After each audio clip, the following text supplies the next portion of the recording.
Why don't we have more offers on my home? Why do we only have 2 offers? Why do we only have 1 offer?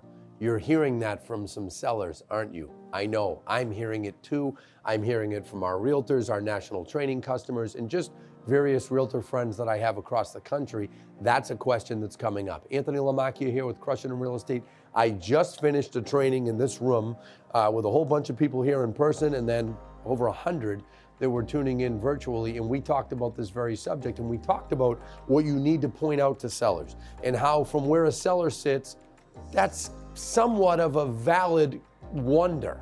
They don't follow the market like we do. They don't understand the fact that interest rates have gone up like 2 points in the last 90 days, and that substantially decreases the affordability and the amount of buyers that can afford a specific home. It literally pushes the buyer pool downward. Whoever could afford 800 now is at 7. Whoever was at 7 is now at 6. Whoever could afford 400, they got pushed out and they can't buy anything. They don't get that. They also don't understand the seasonality that factors in, and that's starting to hit. Every single year in the summer, there's more homes for sale than there are in the winter. And a lot of the transactions that went under contract back in January and February was when there was almost nothing for sale, right? Interest rates were still very low. They were headed up, but they were low.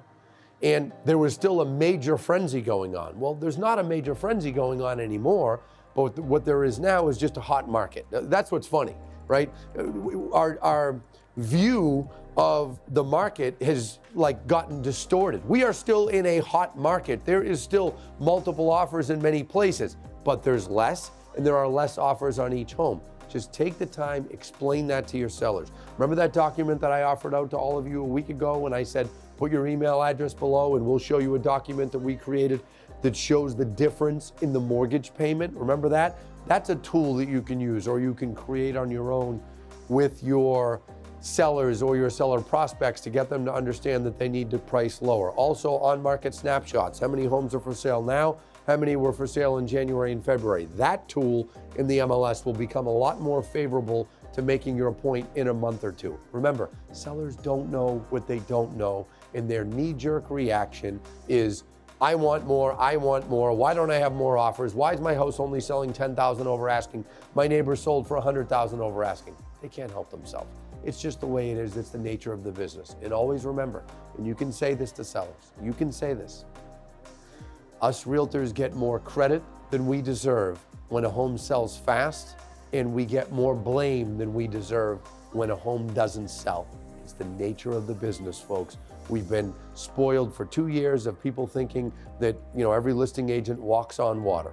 We don't, in either direction. But that's how they see it. Now we're going to deal with the other side of it. And frankly, it's going to be more in the summer and in the fall as we get into those months. And I'll be here with you talking to you about it along the way. Good luck. Happy home selling, folks.